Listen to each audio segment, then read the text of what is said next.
Today we will discuss the coherence length.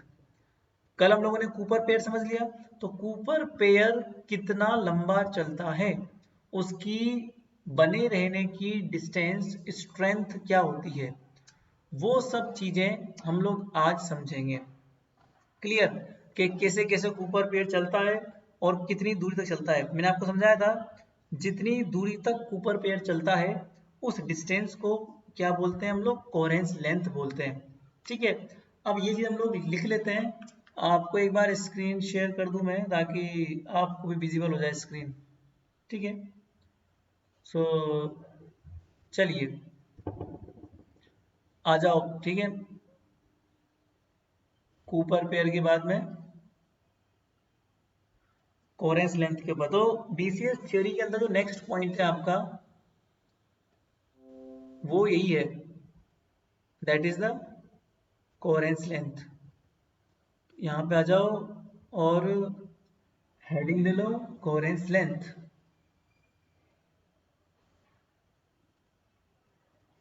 So the next topic is the coherence length in the BCS theory. Coherence length. चलिए, वैसे आपको मोटा मोटा idea तो है से कोहेरेंस लेंथ क्या होती है और इस डिस्टेंस का ऑर्डर क्या होता है वो बताऊंगा मैं आपको, इसका फॉर्मूला कैसा होता है वो बताऊंगा मैं आपको कि इसका फॉर्मूला कैसे निकलता है। So the maximum distance, the maximum distance, the maximum distance up to which the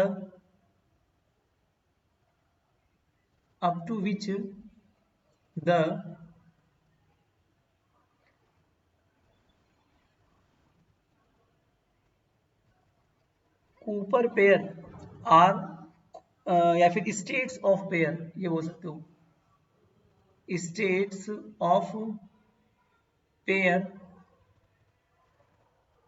states of pair of electron are states of pair electron are correlated to produce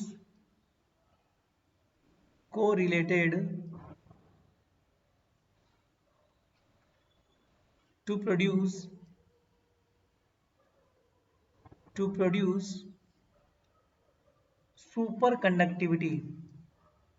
Superconductivity is called coherence length, is called coherence length। और इसका जो order होता है ना, basically coherence length को हम लोग epsilon से डिनोट कर सकते हैं या फिर एप्सिलॉन नॉट से डिनोट कर सकते हैं। कोहेरेंस लेंथ को आप लोग इससे भी डिनोट कर सकते हो, मतलब जब पेयरिंग की अवस्था किसकी, दो इलेक्ट्रॉनों की, तो दो इलेक्ट्रॉन जिस तरीके से पेयरिंग में रिलेशन रखते हैं लाइक फोनोन के इंटरेक्शन के थ्रू, तो वो जो अवस्था है पेयरिंग की, वो जिस मैक्सिमम डिस्टेंस तक जाती है उसके बाद वो टूट जाती है, तो वो मैक्सिमम डिस्टेंस कहलाती है कोहेरेंस लेंथ। ठीक है, अब इसका जो ऑर्डर हो रहा है, the order of coherence length, the order ये कहाँ तक रहती है, वैसे अप्रोक्सीमेटली बता रहा हूँ मैं आपको ऊपर ऊपर से। The order of coherence length is 10 to the power minus 6 meter approx.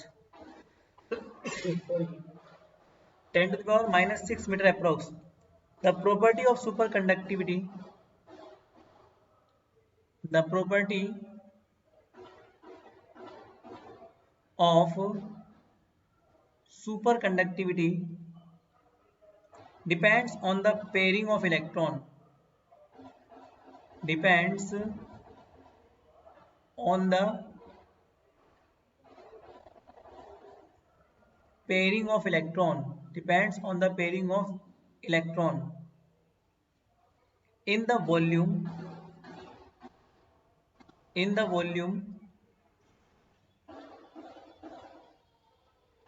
Epsilon not cube, क्योंकि आपका जो पेयर है ना वो 3D में कहीं भी जा सकता है, समझना मेरी चीज को। यहाँ पे एक रफ पेज बना लो, मैं आपको समझा दूँ। जैसे मान लो ये इलेक्ट्रॉन का पेयर है, अब ये 3D में कहीं भी जा सकता है, वो चाहे तो यहाँ चला जाए, वो चाहे तो यहाँ चला जाए, वो चाहे तो यहाँ चला जाए, बट वो जाएगा केवल मैक्सिमम उस डिस्टेंस तक जहां तक उसका स्ट्रेंथ होगा, इसका मतलब यहां से लेके यहां तक का लेंथ जितना होगा ना उसका, जिसे बोले कोहेरेंस लेंथ, तो वो इस क्यूबिकल बॉक्स की तरह इस क्यूबिकल बॉक्स से बाहर नहीं जाएगा। मतलब एप्सिलॉन नोड को बार पार करते ही उसकी पेयरिंग टूट जाएगी। तो आपका जो सुपर कंडक्टिविटी ना, वो इस बात पर डिपेंड करता है कि कोहेरेंस लेंथ कितना है, वो इस बात पर डिपेंड करता है कि कूपर पेयर कब तक जिंदा रहा, वो इस बात पर डिपेंड करेगा कब तक सुपर इलेक्ट्रॉन अवेलेबल है। जितना ज्यादा कोहेरेंस लेंथ होगा उतनी ही अच्छी आपकी सुपर कंडक्टिविटी मानी जाएगी। क्लियर? चलिए अब हम लोग आगे बात करते हैं। ठीक है, तो ये वॉल्यूम में रहेगा क्योंकि 3D में मूव कर सकता है और इतना वॉल्यूम कंटेन करेगा। बिकॉज अगर वन डायमेंशन की लेंथ कितनी है एप्सिलॉन नॉट, तो 3D लेंथ कितनी हो जाएगी हमारे पास? 3D लेंथ जाएगी एप्सिलॉन नॉट क्यूब। ओके, इस तरीके से depends on the volume the ratio of penetration depth, the ratio of penetration depth to the coherence length to the coherence length is like a number, is like a number। ये question आपके net में आया था एक बार, सीधा यही question आया था सीधा, कि पेनिट्रेशन डेप्थ और कोहेरेंस लेंथ का जो रेशो है उसका वैल्यू फर्स्ट टाइप और सेकंड टाइप सुपर कंडक्टर के लिए कितनी होती है। मैं आपको लिखा दूंगा वैसे वो। ठीक है, तो यहाँ पर देखो मेरी बात सुनो, जब आप कोहेरेंस लेंथ की बात करोगे, जब आप लोग पेनिट्रेशन डेप्थ, तो इन दोनों का रेशो जो है ना एक नंबर होता है, इन दोनों का रेशो एक नंबर होता है, वो नंबर के कहलाता है। अब यहाँ पर आपका लेमडा तो आपको पता ही है, लेमडा क्या चीज है? Lambda is the penetration depth. ठीक है, अब यहाँ पर ना इस के की वैल्यू अलग अलग के लिए अलग अलग होती है। For first type super conductor, first type में होता है प्योर सुपर कंडक्टर, जो आपको समझाया था ना, जिसमें मैग्नेटिक फील्ड बिल्कुल जीरो होता है, जो माइजनर इफेक्ट को कंप्लीटली फॉलो करता है, उसे हम लोग क्या बोलते हैं? फर्स्ट टाइप सुपर कंडक्टर बोलते हैं। और ये प्योर होते हैं, तो ऑब्वियस सी बात है अगर ये प्योर होते हैं तो इनमें सुपर कंडक्टिविटी ज्यादा होगी। ऑब्वियस सी बात है ना, ये अगर प्योर होंगे तो इनमें सुपर कंडक्टिविटी ज्यादा होगी। अगर सुपर कंडक्टिविटी ज्यादा होगी, इसका मतलब कूपर पेयर बहुत लंबे समय तक बना रहा, इसका मतलब कोहेरेंस लेंथ ज्यादा होगी। सुपर कंडक्टिविटी ज्यादा, कोहेरेंस लेंथ ज्यादा। अगर एप्सिलॉन ज्यादा हो जाएगा तो के कम हो जाएगा, तो ऑब्वियस सी बात है के की वैल्यू क्या हो जाएगी? Less than 1/√2। ये एक फिक्स नंबर होता है, इससे अगर कम होती है तो आप के नंबर की वैल्यू से भी बता सकते हो कि वो सुपर कंडक्टर फर्स्ट टाइप का या सेकंड टाइप का है। अगर सेकंड टाइप की बात की जाए, अगर सेकंड टाइप की बात की जाए तो यहाँ पर सुपर कंडक्टिविटी कम होती है, कोहेरेंस लेंथ कम होती है। कोहेरेंस लेंथ कम होने से के नंबर जो होता है ना वो ज्यादा होता है। बस ये आपके नेट के एग्जाम में सीधा आया था। ठीक है, और के नंबर का एक और सीधा फॉर्मूला होता है, आप लोग चाहो तो लिख लो वरना तो कोई बात नहीं। H V F upon 2 delta. V यहाँ पर फोनोन की वेलोसिटी है, वी क्या चीज है? फोनोन की वेलोसिटी, जहाँ पे डेल्टा है एनर्जी गैप। वैसे इतना काम नहीं आएगा ये आपका फॉर्मूला, बट फिर भी आप लोग लिख लो, कभी न्यूमेरिकल में काम आ जाए। तो H V F upon 2 delta, जहाँ पे डेल्टा एनर्जी गैप है सुपर कंडक्टिविटी का। एनर्जी गैप भी हम लोग डिस्कस कर चुके हैं पहले कि एनर्जी गैप क्या होता है बेसिकली, तो आप लोग को एनर्जी गैप के ऊपर इतना लोड नहीं लेना। ठीक है, ये चीज कहलाती है कोहेरेंस लेंथ। यहाँ पे आगे खत्म होता है आपका कोहेरेंस लेंथ। बीसीएस थ्योरी की अलग अलग पार्ट है, एक्चुअली बीसीएस थ्योरी आपके एग्जाम में आती है और उसमें क्या पूछेगा वो पता नहीं है, वो कुछ भी आपसे पूछ सकता है बीसीएस थ्योरी के अंदर। क्लियर? तो आप लोग को ध्यान रखना है। ओके, निधि शर्मा सर आप अनअकैडमी पढ़ाते हो क्या? हाँ, मैं अनअकैडमी पे CSIR नेट की क्लासेस लेता हूँ। ठीक है, आप लोग चाहो तो कर सकते हो ज्वाइन, उसमें दिक्कत नहीं है, बहुत सस्ती फीस है वहाँ पे CSIR नेट की। चलिए, हाँ चलिए हम आगे देखते हैं। नेक्स्ट क्वेश्चन, नेक्स्ट क्वेश्चन की बात करेंगे, चलो आ जाओ फटाफट से। अब बीसीएस थ्योरी के अंदर एक लास्ट चीज बचती है, बीसीएस थ्योरी के अंदर एक फाइनल चीज बचती है, और वो फाइनल चीज है आपके पास में बीसीएस हैमिल्टोनियन। ये क्वेश्चन मैं पहले नहीं करवाया करता था, बट 2016 में आपसे पूछ लिया कि बीसीएस हैमिल्टोनियन क्या होता है, 5 नंबर में आया था। तो मुझे 5 नंबर के हिसाब से एक डेरिवेशन करना पड़ा, मतलब तैयार करना पड़ा मुझे बुक्स में से देख के। तो आप केवल उसको रट लो अगर आपको पढ़ना है, वरना कोई जरूरी नहीं। वो एक बार आया था क्वेश्चन बीसीएस हैमिल्टोनियन का, ये एडवांस क्वांटम मैकेनिक्स में से निकल के आता है। तो आप लोगों को जिससे बताऊंगा मैं, उनको समझोगे तब जब आप लोग एडवांस क्वांटम पढ़ोगे, अभी आपको समझ नहीं आएगी वो। तो आप लोग बस लिख लो, क्योंकि ये आपके एग्जाम में आया था, what is the BCS Hamiltonian. तो ये आपके लिए मैं मैटर कलेक्ट करके लेके आया हूँ, बीसीएस हैमिल्टन होता क्या है, इसका डेरिवेशन कैसे करना है। तो आप ना बस केवल इसको समझ लो और इसके फॉर्मूले लिख लो, तो आपको समझ में आ जाएगा। ठीक है, the Hamiltonian according to BCS, ये तो समझ लो आप लोग, हैमिल्टन मतलब क्या होता है। Hamiltonian is the total energy operator, Hamiltonian is the total energy operator, मतलब kinetic plus potential. The Hamiltonian according to BCS is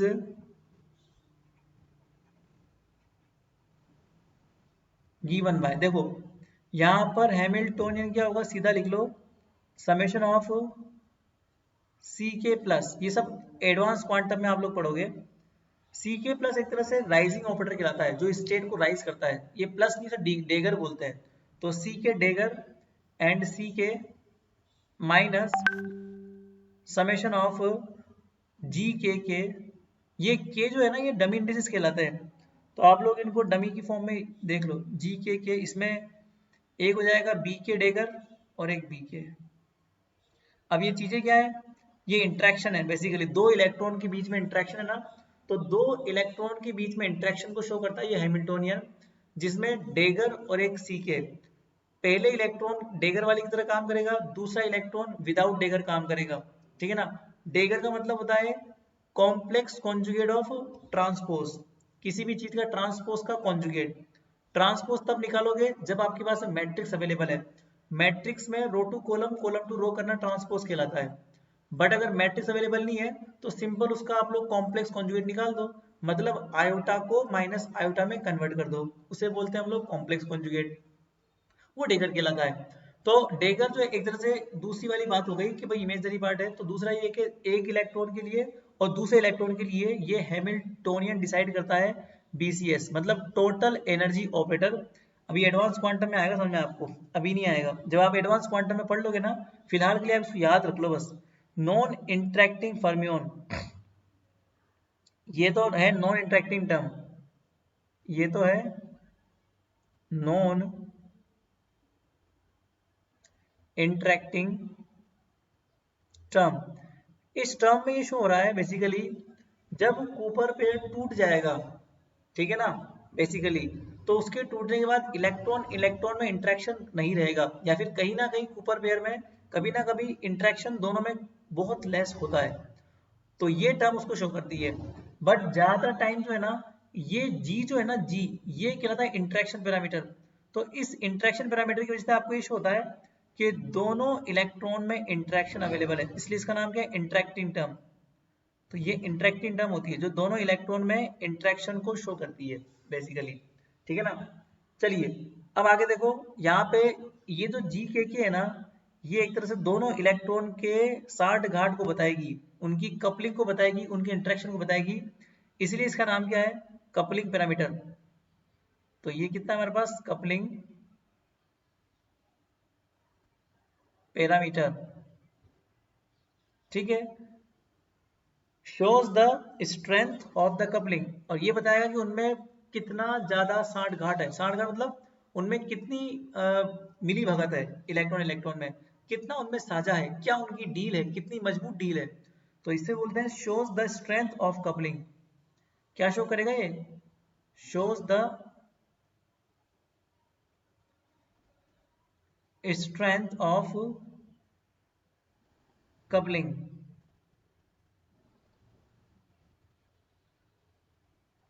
चलिए अब आगे देखो, इसके बारे में थोड़ा डिफाइन कर लेते हैं। ये तो हैमिल्टोनियन है, इसको थोड़ा और एक्सप्लेन करते हैं।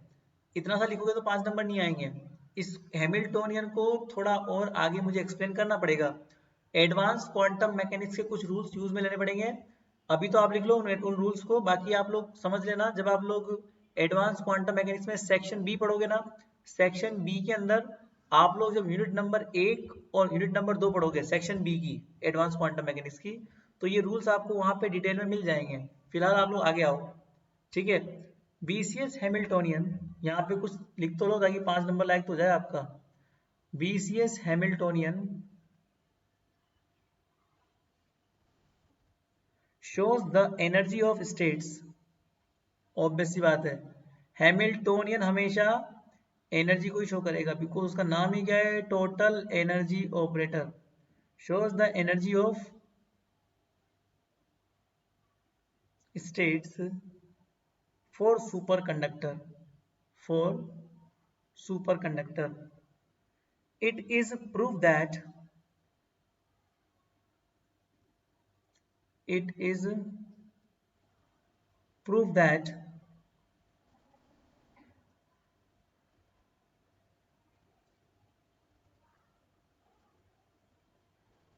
the BCS Hamiltonian, the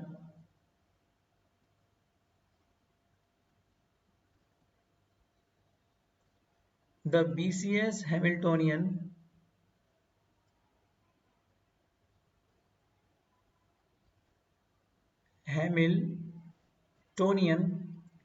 and the approximately asymptotically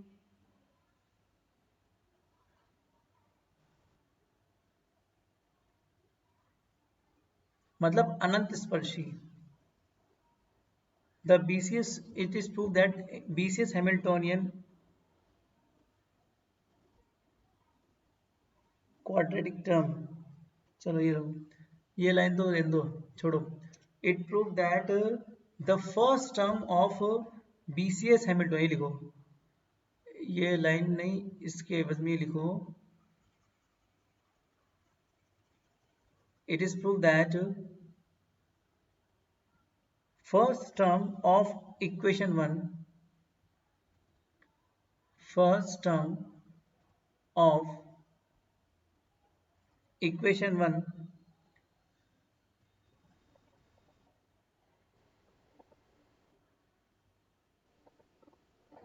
corresponding to unperturbed energy of electron, corresponding to unperturbed energy, unperturbed energy of electron, unperturbed energy of electron। Unperturbed मतलब होता है जिसमें कोई गंदगी नहीं हो, जो प्योर हो, जिसमें इंटरेक्शन नहीं हो, जिसमें एक दूसरे का कोई हस्तक्षेप ना हो। एक इलेक्ट्रॉन दूसरे इलेक्ट्रॉन से इंडिपेंडेंटली मूव कर रहा है, तो दोनों एक दूसरे से कोई रिलेशन नहीं है, इसलिए वो अनपर्टर्ब्ड कहलाएगी, मतलब नॉन इंटरेक्टिंग टर्म कहलाएगी of electron. And the second term, and the second term जिसमें इंटरेक्शन टर्म आ रही है ना, जी वाली टर्म आ रही है जिसमें दोनों में इंटरेक्शन शो रहा है, वो सेकेंड टर्म है। shows the interacting pairing of electron, shows the interacting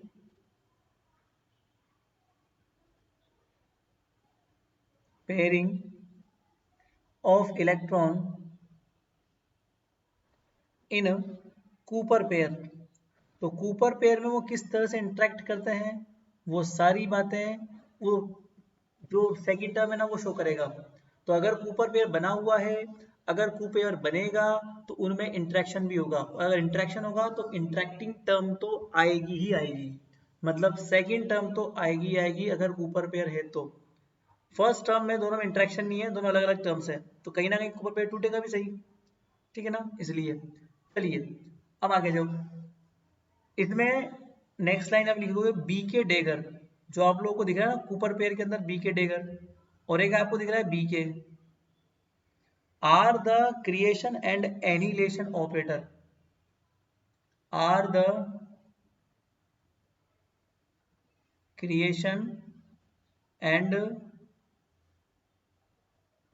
annihilation operators. मुझे पता नहीं आप लोग कितना जानते हो इन ऑपरेटर्स के बारे में, बाकी मैं बता दूं आप लोगों को, जब आप लोग क्वांटम मैकेनिक्स पढ़ते हो ना, एडवांस क्वांटम मैकेनिक्स, कुछ भी पढ़ो आप, एडवांस क्वांटम पढ़ो, क्वांटम पढ़ो, क्वांटम के अंदर ना कोई भी फंक्शन बिना किसी ऑपरेटर के ऑपरेट नहीं हो सकता। अब अलग अलग टाइप के होते हैं उसमें ऑपरेटर्स होते हैं, ठीक है ना, उन अलग अलग टाइप के ऑपरेटर्स के अंदर ना एक ऑपरेटर ऐसा होता है जो आपकी क्वांटम स्टेट को एक स्टेट अप कर देता है, उसे बोलते हैं क्रिएशन। और एक ऑपरेटर ऐसा होता है जो क्वांटम स्टेट को डाउन कर देता है। डाउन इन द सेंस ही होता है, जैसे मान लो कोई पार्टिकल जा रहा है, तो पार्टिकल अपनी बेचारी अपनी एक स्टेट में जा रहा है, बट आपने जैसे इसके ऊपर ऑपरेटर लगाया, मतलब आपने कुछ प्रक्रिया करी इसके ऊपर, तो इस ऑपरेशन में वो पार्टिकल थोड़ी सी एनर्जी को अप कर लेगा, दिस इज अप स्टेट। तो वो पहले यूं जा रहा था, अब वो ऐसे जाएगा, दिस कॉल्ड अप स्टेट। ये कब हुआ, जब आपने इसके ऊपर क्रिएशन ऑपरेटर लगाया। अगर पार्टिकल जा रहा है, आपने एक ऑपरेटर अप्लाई किया लाइक दिस, तो वो फंक्शन को नीचे ले आएगा, डाउन स्टेट में ले आएगा, कम स्टेट में ले आएगा, कम एनर्जी के साथ, तो वो ऑपरेटर कहलाएगा एनिहिलेशन ऑपरेटर। अभी आप लोगों ने पढ़ा होगा, वैसे नेट की कोचिंग आप लोगों ने करी नहीं है, और पर आपके एमएससी प्रीवियस में तो आता है ना ये चीज, तो एमएससी प्रीवियस में आप लोगों ने देखा होगा क्रिएशन एंड एनिहिलेशन ऑपरेटर, जो क्वांटम स्टेट को अप और डाउन कर सकता है, ठीक है ना। क्रिएशन और एनिहिलेशन आप लोगों ने वहां पढ़े थे, ए और ए डेगर, सिंपल हार्मोनिक ऑसिलेटर के लिए। तो सिंपल हार्मोनिक ऑसिलेटर में ये चीज काम करती है, अगर यहाँ पे कोई वन स्टेट है तो ये क्या करता है, ये उसको जीरो स्टेट कर देता है। अगर यहाँ पे वन स्टेट है तो ये उसको टू स्टेट करता है, मतलब क्वांटम स्टेट को एक अप कर देता है। तो ये कहलाता है क्रिएशन और एनिहिलेशन। जो बढ़ाएगा वो क्रिएट करेगा, जो घटाएगा वो एनिहिलेट करेगा, ठीक है ना। तो एनिहिलेशन ऑपरेटर, अब यहाँ पे इनकी वैल्यूज जो होती है ना एडवांस क्वांटम में, जो मैं इसकी बात कर रहा हूँ, तो वो इस तरीके से काम करती है, तो ये आप ध्यान रख लो। तो बी के डेगर, ये इनमें रिलेशन होता है, B K dagger is just equal to the C K C minus के। बी के डेगर का फॉर्मूला ही होता है, और अगर बी के की बात करेंगे तो बी के बराबर क्या हो जाएगा, सी माइनस के और सी के, इस तरीके से, ठीक है ना। तो ये आप लोग ले सकते हैं, तो ये रिलेशंस हैं जो आप एडवांस क्वांटम में पढ़ने वाले हो, यहाँ पे आप लोग याद करके लिख लो, क्योंकि ये एक बार क्वेश्चन आया हुआ है, इतना इंपॉर्टेंट क्वेश्चन नहीं है ये, हर बार नहीं आता, फ्रिक्वेंटली नहीं आता बीसी सेमीटोन का, बट ये एक बार आया हुआ है इसलिए मैंने आपको करवा दिया। और भी आगे चलो इसकी प्रॉपर्टीज देखते हैं हम लोग। एंड द कम्यूटेशन रिलेशन, अब इसके आगे प्रॉपर्टीज क्या है, एंड द, इसके कुछ कम्यूटेशन रिलेशन भी है। ये commutation relation advance quantum mechanics में प्रूफ करने पड़ेंगे आपको, यहाँ तो प्रूफ नहीं करना, यहाँ तो सीधा लिखना है आपको। बाकी ये रिलेशंस एडवांस क्वांटम मैकेनिक्स की सेक्शन बी में जो यूनिट है ना, बहुत लंबे चौड़े प्रूफ है इसके, 2-3 पेज के, तो करने पड़ेंगे आपको वहां पे। तो ये होता है सी के, ये होता है सी के डैश डेगर। पर एडवांस क्वांटम में एक फायदा है तुम्हारे लिए, वहां पे क्वेश्चंस घूम के नहीं आएंगे, जो क्वेश्चन आएगा वो सीधा आएगा, आपको आइडेंटिफाई हो जाएगा कि आपका क्वेश्चन क्या है और उसका आंसर क्या लिखा जाए, तो वो आपको इजीली मिल जाएगा, डोंट वरी। और एक और होता है सी के, सी के डैश, देखो यहाँ पर एक राइजिंग ऑपरेटर है और एक लोअरिंग ऑपरेटर है, मतलब एक क्रिएशन है एक एनिहिलेशन है। जब दोनों ऑपरेटर अलग अलग हों तो उसका कम्यूटेशन ब्रैकेट कुछ ना कुछ आता है। अब आप लोगों ने अगर पढ़ा हो एमएससी प्रीवियस के अंदर, तो आप लोगों ने पढ़ी हुई कम्यूटेशन एलजेब्रा, आप लोगों ने पढ़ा होगा कम्यूटेशन एलजेब्रा, वहाँ पढ़ा होगा कि अगर दो क्वांटम वेरिएबल होता है लाइक एनर्जी है या फिर पोजीशन है, मोमेंटम है, तो दोनों अलग अलग वेरिएबल है, तो अलग अलग वेरिएबल का कुछ ना कुछ वैल्यू आता है। बट अगर दोनों सेम वेरिएबल है, मान लो ये भी पोजीशन है और यहाँ पे पोटेंशियल एनर्जी है, ये भी पोजीशन है, तो अगर सेम वेरिएबल होते हैं तो उनका कम्यूटेशन जीरो आता है। तो अगर क्वांटम के अंदर ना सेम स्टेट एक साथ आप निकालोगे कंप्यूटेशन ब्रैकेट के अंदर, तो उसकी वैल्यू 0 आएगी अल्टीमेटली, ठीक है।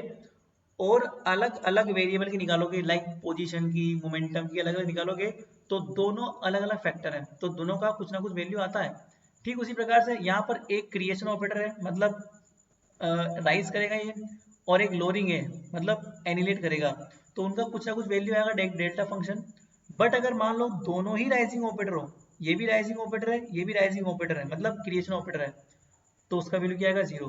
और अगर दोनों ही सेम है, सेम मतलब कि एनिलेशन ऑपरेटर है, मान लो यहाँ पर भी सी के है और यहाँ पर भी सी के डैश है, ये दोनों एनिलेशन ऑपरेटर कहलाता है या फिर लोअरिंग ऑपरेटर कहलाता है, इनका वैल्यू भी आएगा 0 आएगा। बस ये तो कंप्यूटेशन के बेसिक रूल्स हैं जो आप लोग को ध्यान होने चाहिए, पर ये बहुत डिटेल में प्रूफ भी होते हैं, इसलिए आप लोग इनको एडवांस क्वांटम में प्रूफ कर लोगे, ठीक है, वहां पे आते हैं क्वेश्चन, ठीक है। चलो इसके बाद में नंबर ऑपरेटर, अब आप लोगों ने नंबर ऑपरेटर भी पढ़ा होगा, पढ़ा नहीं पढ़ा। हार्मोनिक ऑसिलेटर के लिए एमएससी प्रीवियस में सर नंबर ऑपरेटर क्या होता है, ए डेगर। हेलो, आवाज कट हो, आवाज की आवाज तो, क्लियर नहीं आ रही सर। आवाज क्लियर नहीं आ रही। मेरे पास तो यार नेटवर्क तो इशू है नहीं, क्लियर तो आनी चाहिए, ऐसा क्या हो रहा है, रिफ्रेश करूँ क्या मैं? ओके, अभी करते हैं, रुको एक बार ये डिस्कस कर लेते हैं थोड़ा बहुत, अभी थोड़ी बहुत क्लियर आ रही है क्या आप लोगों को, क्लियर है ना? चलो चलो ठीक है, तो अलका ने बोला कि क्लियर है, ठीक है भैया अलका, चलो आगे बढ़ते हैं। आगे देखो हमारे पास जब हम बात बोलेंगे इसमें, वापस आ जाओ अपने किधर की स्क्रीन, ठीक है। सो सी के एंड सी के dagger is just equal to 0, तो ये सेम होता है। अब नंबर ऑपरेटर क्या होता है, बेसिकली ए डेगर ए होता है, राइजिंग ऑपरेटर और लोअरिंग ऑपरेटर, और you can say that creation operator और एनिलेशन ऑपरेटर, दोनों को कंबाइन कर दोगे, मल्टीप्लाई कर दोगे, तो वो क्या कहलाएगा, एक तरह से नंबर ऑपरेटर कहलाएगा। पहली चीज तो ये, दूसरी चीज अब समझना आगे, यहाँ पर जब हम लोग नंबर की बात करेंगे, then the number operator, the number operator, ये सब प्रॉपर्टीज हैं उस हैमिल्टोनियन में यूज होने वाले फैक्टर्स की, for super electron, for super electron, जिसे हम लोग क्या बोल सकते हैं, आप लोग चाहो तो इसको एन नोड बोल दो, आप लोग चाहो तो इसको सुपर के लिए एनएस बोल दो, तो दोनों राइजिंग ऑपरेटर और लोअरिंग ऑपरेटर का मल्टीप्लाई कहलाता है ये, ठीक है ना। For spin off particles, for spin half particles, advance quantum में डिराक ने इसको एक्सप्लेन किया है बहुत अच्छे से स्पिन हाफ पार्टिकल्स को, और इलेक्ट्रॉन जो होते हैं ना आपके, वो स्पिन हाफ पार्टिकल्स ही होते हैं, याद रखना, इलेक्ट्रॉन स्पिन हाफ पार्टिकल्स ही होते हैं, ठीक है। So for spin half particles a new operator, a new operator, अब तुम लोग जब डिराक पढ़ोगे ना, यूनिट नंबर 3, हाँ, तुम लोगों की एडवांस क्वांटम मैकेनिक्स के अंदर सेक्शन ए में यूनिट नंबर 3 है और सेकंड है, सेकंड थर्ड में दोनों में, सेकंड और थर्ड में, मतलब सेकंड का लास्ट पार्ट है और थर्ड तो पूरी है, उसमें आप लोग डिराक पढ़ते हो। डिराक ने एडवांस क्वांटम मैकेनिक्स में बहुत धमाका किया था, क्वांटम मैकेनिक्स जब आई थी तब श्रोडिंगर ने शुरुआत की थी एक्सप्लेन करने की, फिर जब वेलोसिटी ऑफ लाइट से मूव करवाया ना, तो श्रोडिंगर इक्वेशन फेल हो गई थी वहां पे, फिर वेलोसिटी ऑफ लाइट से प्रूव करवाया, तो फिर उसने क्या करा, क्लाइन गोर्डन ने श्रोडिंगर इक्वेशन को मॉडिफाइड कर दिया, बट जब मॉडिफाइड किया तो उसके रिजल्ट मैच नहीं कर रहे थे एक्सपेरिमेंटल वैल्यूज से, और भी बहुत सारी समस्याएं थी, मतलब डिराक, मतलब उसमें नेगेटिव एनर्जी की वैल्यू आ रही थी, और भी बहुत सारी समस्याएं थी जब पार्टिकल को वेलोसिटी ऑफ लाइट से मूव करवाते हैं, उनको एक्सप्लेन किसने किया था, फिर डिराक ने किया था।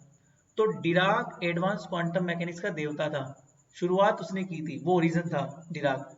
तो उसने क्या करा था, उसने एक चीज बोली ग्लाइन गॉर्डन से, कि भैया आप है ना स्पिन हाफ कंसेप्ट काम में नहीं ले रहे हो।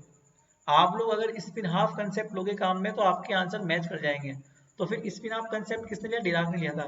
फिर उसने वहां पे स्पिन हाफ लेके वेव फंक्शन को, ऑपरेटर्स को मैट्रिक्स फॉर्म में डिफाइन किया था, और उसने कुछ नई मैट्रिक्स दी थी और कुछ स्पाइनर्स दिए थे। स्पिन के बेसिस पे काम किया इसलिए स्पाइनर्स दिए थे।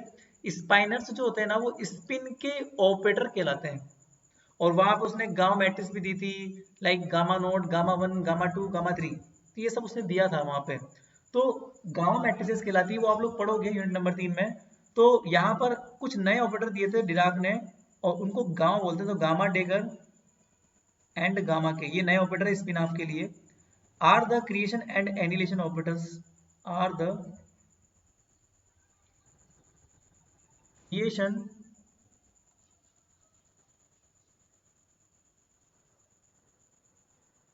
and annihilation operators, are the creation and annihilation operators can be expressed in term of, can be expressed in a term of non interacting operators, non interacting operators। तो आप लोग जो ऑपरेटर्स है ना उनको ले सकते हो, जैसे मान लो C+K मान लो, तो इसका एक होता है ये अपर स्पिन के लिए, मतलब प्लस हाफ स्पिन के लिए। तो ये हो जाएगा नया ऑपरेटर यू गामा प्लस के, यू गामा प्लस के, ये भी अपर स्टेट के लिए होगा एक, और प्लस वी गामा माइनस के, ये डाउन स्टेट के लिए होगा। मतलब एक स्पिन अप होती है, एक स्पिन डाउन होती है। तो ये ऑपरेटर डिफाइन किए गए थे सी माइनस के, ये डाउन स्टेट के लिए किया गया था। ये कितना था हमारे पास? यू गामा माइनस के, ये डाउन स्टेट का, प्लस सॉरी माइनस आएगा यहाँ, माइनस वी प्लस के अप स्टेट। तो ये आप ध्यान रखना कि जो क्रिएशन और एडिशन ऑपरेटर्स है ना उनको आप गामा मैट्रिक्स की फॉर्म में ले सकते हो for the spin half particles. ये केवल तभी काम करेगा जब आपका पार्टिकल स्पिन हाफ होगा, मतलब इलेक्ट्रॉन में से स्पिन हाफ ही होता है। तो इलेक्ट्रॉन स्पिन हाफ के लिए हमें यही काम करना पड़ता है, ठीक है। u and v are the normalised coefficients. यहाँ पे u और v क्या है? u and v are the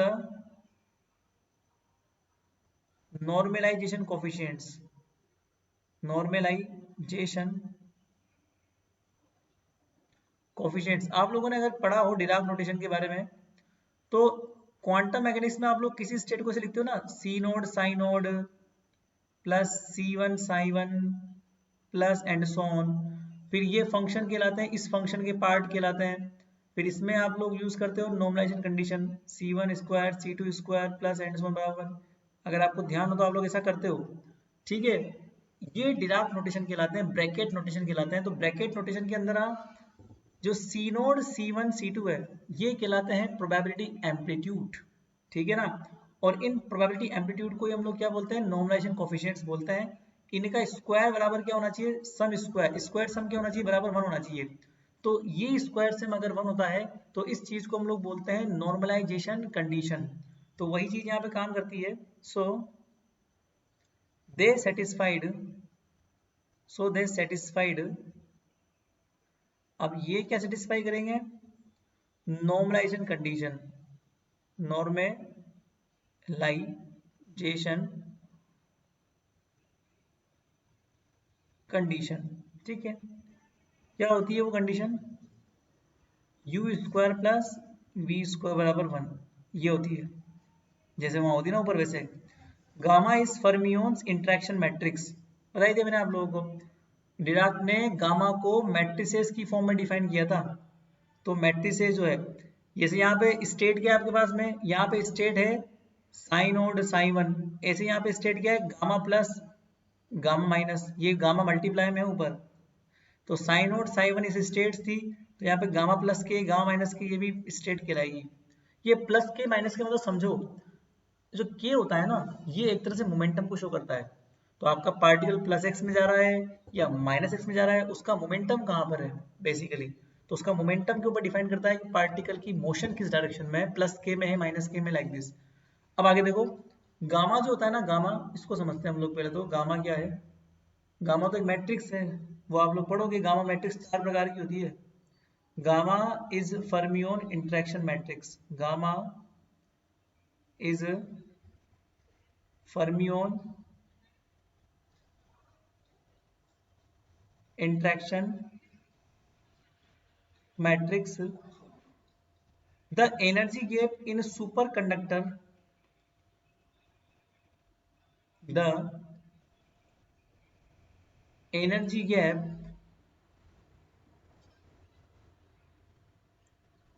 in superconductor denoted by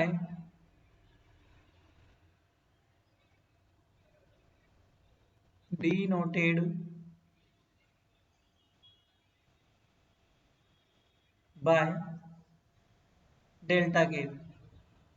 So the gap equation is designed as, so the gap equation is designed as, तो gap equation कैसे design करोगे आप लोग? ठीक है, delta K it just equal to the minus G K dash interaction parameter, gap upon energy. वैसे ये लिखो चाहे मत लिखो, इससे कोई फर्क नहीं पड़ता। इससे इतना कोई मुझे फर्क, मतलब कुछ फर्क नहीं पड़ेगा गैप इक्वेशन से। अरे यहाँ पे डेल्टा मल्टीप्लाई विद द के आएगा। ये डेल्टा मल्टीप्लाई विद द के और ये डेल्टा के है, ठीक है ना। डेल्टा के और डेल्टा मल्टीप्लाई विद द के अलग अलग चीज है। डेल्टा के तो है change in the wave number, change in the wave number. Wave number मतलब क्या होता है? Wave propagation constant. के बराबर क्या होता है? 2 pi upon lambda, this is called the wave number. और पी बराबर क्या होता है? मोमेंटम इज इक्वल टू क्या होता है? एच कट के तो वहां से निकलता है, तो मोमेंटम भी बोल सकते हो आपके को। डेल्टा के क्या है? एनर्जी गैप है। डेल्टा के क्या है?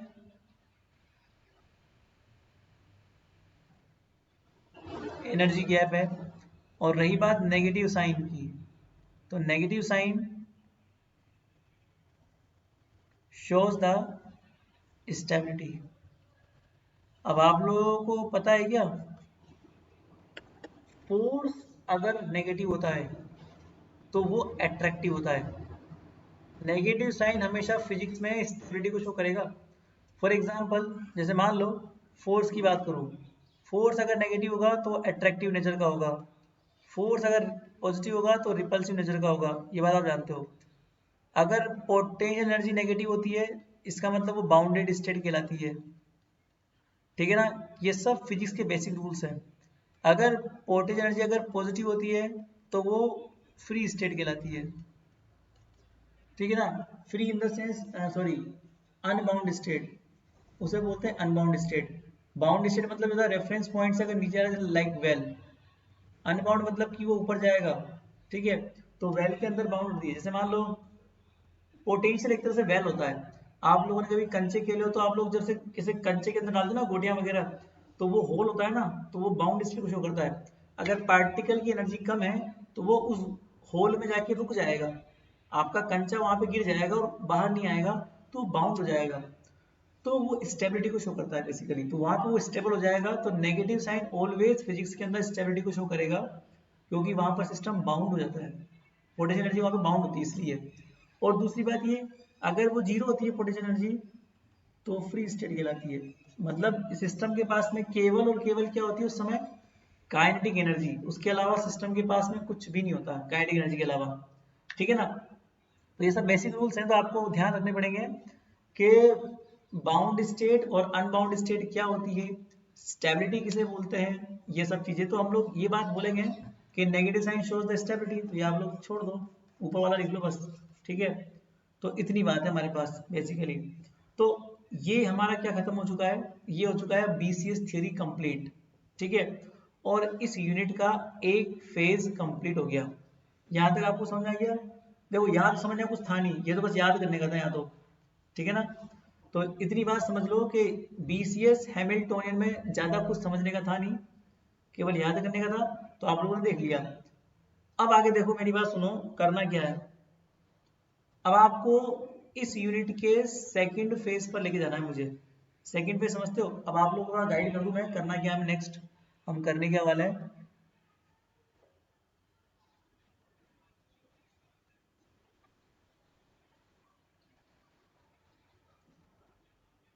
इधर आओ, देखो इस यूनिट के एक्चुअली में दो फेज हैं। इस यूनिट से दो तरह के क्वेश्चन आते हैं सेक्शन बी के अंदर। सेक्शन बी में ये लास्ट यूनिट है आपकी सुपर कंडक्टिविटी, और दो तरह के क्वेश्चन आते हैं इसमें। एक तरह का क्वेश्चन तो हम लोग कर चुके हैं, अब जो एक और तरह का क्वेश्चन आएगा ना, ये हमें करना है, ये भी किया नहीं है। इसे बोलते हैं सुपर कंडक्टिंग टनलिंग। ये एक अलग फैक्टर है इस यूनिट का। सुपर कंडक्टिंग टनलिंग से एक क्वेश्चन कंफर्म आता है। तो यहाँ से एक क्वेश्चन कंफर्म आएगा, चाहे वो 10 नंबर का ही आए, चाहे वो 10 नंबर का ही आए, पर एक क्वेश्चन आता है। और ये पहला फेज हम लोग कंप्लीट कर चुके हैं। यहाँ से भी 10 नंबर का क्वेश्चन आएगा आपके, ये हम लोग कर चुके हैं, ठीक है ना। अब इन 10 नंबर में क्वेश्चंस कैसे कैसे बनते हैं वो समझ लो। पहला क्वेश्चन तो ऐसा बनता है बेसिकली कि सुपर कंडक्टिंग प्रॉपर्टीज आपको दे दी जाएगी। अभी तक जो ट्रेंड चलता आ रहा है ना, क्वेश्चन को बता रहा हूँ वो कैसे करते हैं वो लोग। सुपर कंडक्टिंग प्रॉपर्टीज में कोई भी 3 प्रॉपर्टी या 5 प्रॉपर्टी या 2 प्रॉपर्टी, मतलब कुछ भी दे देंगे, अल्टीमेटली आपसे पूछी जाएगी। तो या तो ये लोग ये पूछ लेते हैं 10 नंबर में, एक क्वेश्चन तो ये बनता है, या फिर दूसरा क्वेश्चन बनता है छोटे मोटे क्वेश्चन। छोटे मोटे मतलब ये, जैसे मान लो आप लोगों से लंदन इक्वेशन पूछ ली, लंदन थ्योरी पूछ ली, लंदन थ्योरी क्या होती है, BCS क्या होता है, BCS थ्योरी क्या होती है, BCS हैमिल्टोनियन क्या होता है। तो वो BCS कंप्लीट तो नहीं आएगा, बट BCS का कुछ कुछ पार्ट निकल के आ सकता है। तो लंदन आ चुका है मान लो, BCS आ चुका है मान लो, या फिर आपसे बोल दिया फ्लक्स क्वांटाइजेशन क्या होता है, ये पूछ लिया। तो इस तरह के क्वेश्चन आपके बन जाते हैं। BCS हैमिल्टोनियन क्या होता है, तो ये सारे क्वेश्चन इस पहले पार्ट में आते हैं। तो अल्टीमेटली कहने का मतलब ये है कि इस पहले पार्ट से ये वाला कवर होता है क्वेश्चन, तो ये आप लोग को करना है। इसका मतलब आज तक जो हम लोगों ने पढ़ा वो आपको 10 मार्क्स दिलवाएगा सेक्शन बी में, और आपको 10 मार्क्स लेके आने हैं, क्योंकि सॉलिड स्टेट फिजिक्स और माइक्रोवेव इलेक्ट्रॉनिक्स स्कोरिंग पेपर होते हैं। यहाँ पर कटने के चांसेस नेग्लिजिबल होते हैं। न्यूक्लियर और एडवांस क्वांटम में भी नहीं करते हैं वैसे तो, बट आपको वहां पे थोड़ा डिफिकल्ट लगता है, मुझे लगना चाहिए डिफिकल्ट, बट आपको लगता है, तो आप लोग लगाओगे उसको डिफिकल्ट। वो डिफिकल्ट केवल पढ़ने में है, एग्जाम में डिफिकल्ट नहीं है। एग्जाम में तो वहां पे आपको जो आपने रटा रटाया है ना, वैसा का वैसा ही क्वेश्चन छपा छपाया आ जाएगा आपके। तो आपको दिक्कत नहीं आएगी, आप लोगों ने पढ़ा, याद किया, क्लियर किया। तो एडवांस क्वांटम न्यूक्लियर में इतनी दिक्कत नहीं आएगी। यहाँ पर आप लोगों को क्वेश्चन को आइडेंटिफाई करना है, इसलिए थोड़ा दिक्कत देगा। बट ये स्कोरिंग पेपर है, ये इजी पेपर है, सॉलिड और न्यूक्लियर माइक्रोवेव। तो यहाँ पर आप लोग स्कोर करोगे, कुछ छोड़ के मत जाना। यहाँ पे जितना पढ़ाऊँ उतना पूरा पढ़ के जाना, और जितना पढ़ाऊँ उतना तभी याद रहेगा जब आप डेली रिवीजन करोगे। अगर रिवीजन नहीं करोगे तो अल्टीमेटली मैं पढ़ा पूरा दूंगा, एग्जाम में आप लोग छोड़ के जाओगे, तो समस्या हो जाएगी। अब देखो आप लोग 100% सिलेबस तो आप लोग वैसे भी नहीं पढ़ोगे, बट जितना मैं पढ़ा रहा हूँ उतना तो पढ़ सकते हो ना। मैं बहुत सफिशिएंट पढ़ा रहा हूँ, आप लोगों को काट काट के पढ़ा रहा हूँ, जितना एग्जाम में आता है ना उतना पढ़ा रहा हूँ। तो आप लोग केवल इतना कर्म कर लेना कि इसको रिवाइज कर लिया करो, बस इसको याद कर लिया करो। रिवाइज करने वाला इतना है कि आप लोग अगर इसको जितनी बार रिवाइज करोगे उतनी बार जल्दी याद रहेगा, और अगर रिवाइज नहीं करोगे तो भूलते जाओगे। फिर आप लोग एट लास्ट ये होगा, जो MSc प्रीवियस का एक्सपीरियंस है, जो BSc का एक्सपीरियंस है, कि लास्ट में आते आते आप लोग ये बोलते हो ये भी छोड़ दो, वो भी छोड़ दो, सब छोड़ दो, ठीक है। तो 3 यूनिट पढ़ लो बस, उसमें काम हो जाएगा। ऐसा नहीं होता है, ऐसे नंबर नहीं आता है, ठीक है ना। तो अभी आप लोग थोड़ा इनको रिवाइज किया करो। अब हम लोग ये वाला काम स्टार्ट करेंगे कल से, सुपर कंडक्टिंग टनलिंग। यहाँ से 10 नंबर कंफर्म आता है, एक डेरिवेशन कंफर्म आएगा, सुपर कंडक्टिंग टनलिंग से। टनलिंग का मतलब होता है सुरंगन, हिंदी वाले अगर जानते हो तो सुरंगन बोलता है, मतलब टनल करना। तो अगर सुपर कंडक्टर किसी दीवार को भेद के बाहर निकल जाता है, उसको टनल कर जाएगा, तो वो टनलिंग कहलाएगी। किसकी दीवार को भेदेगा? उस इंसुलेटर की दीवार को। ध्यान रखना, इंसुलेटर की दीवार को भेद के बाहर निकलेगा। इंसुलेटर की दीवार कहाँ से आएगी वो मैं आपको कल डिटेल में समझाऊंगा कि इंसुलेटर की दीवार आती कैसे है। ठीक है, तो 2 से 3 दिन में, मतलब इस वीक के अंदर अंदर आपका ये यूनिट खत्म हो जाएगी। ये वाली यूनिट आपकी इस वीक में कंप्लीट कर दूंगा मैं। ठीक है ना। फिर अगले वीक में हम लोग यूनिट नंबर इससे जस्ट ऊपर की स्टार्ट करेंगे, मतलब सेक्शन बी में जो, मतलब मैं उल्टा चल रहा हूँ। सेक्शन बी की नीचे की यूनिट है, फिर ऊपर की, फिर ऊपर की, फिर ऊपर, ऐसे चलेंगे हम लोग। तो अगले वीक से मंडे से हम लोग ना एक नई यूनिट स्टार्ट करेंगे। ये दूसरा वाला पार्ट जो है ना इतना लंबा नहीं है, डेरिवेशन पार्ट है, तो मैं 3 दिन में कर दूंगा इसको। एक दिन में आपको टनलिंग समझानी है, एक दिन में आपको डीसी जो सबसेन इफेक्ट समझाना है, और एक दिन में आपको एसी जो सबसे, बस गुरुवार शुक्रवार शनिवार डीसी एसी और वो, तो इन 3 दिन में आपका काम हो जाएगा। ठीक है ना।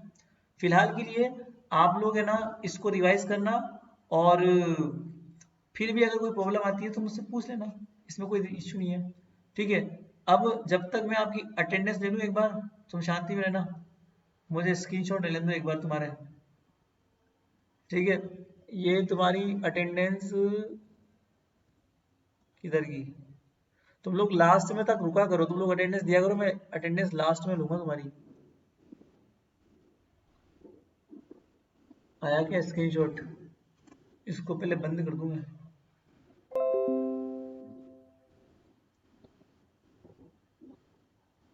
एक तो आ गया।